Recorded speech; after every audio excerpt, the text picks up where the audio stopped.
பிரித்தானியாவின் ஈவிஷாம் பகுதியில் உள்ள பிரபல ஹாம்ஸ்டன்ஸ் சிப்பி என்ற மீன் மற்றும் சிப்ஸ் கடையை நடத்தி வந்த முந்தைய நிறுவனத்திற்கு சட்டவிரோத ஊழியர்களை பணியமர்த்தியதற்காக 45,000 பவுண்ட் அபராதம் விதிக்கப்பட்டுள்ளது.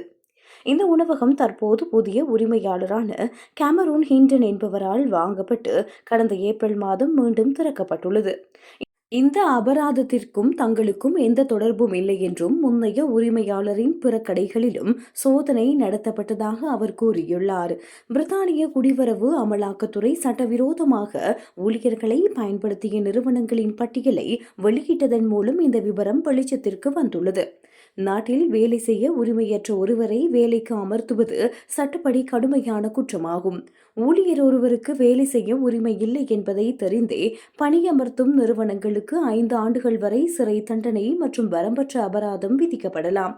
ஒருவர் பிரித்தானியாவில் தங்குவதற்கு அனுமதி இல்லாத போதோ, குறிப்பிட்ட சில வேலைகளை செய்ய தடை விதிக்கப்பட்டிருந்த போதோ அல்லது போலி ஆவணங்களை பயன்படுத்தியிருந்தாலோ அவர்களை பணியமர்த்துவது சட்டவிரோதமாக கருதப்படும்.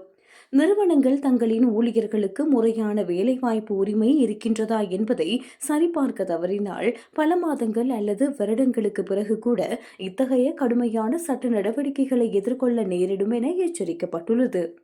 இத்தகைய சட்டவிரோத பணிகளை தடுப்பதற்காக பிரித்தானிய அரசு உணவகங்கள் மற்றும் சிறு வணிக நிறுவனங்களில் தற்செயல் சோதனைகளை தீவிரப்படுத்தியுள்ளதால் வணிகர்கள் தங்களின் ஆவணங்களை சரியாக பராமரிக்குமாறு அறிவுறுத்தப்பட்டுள்ளனர்.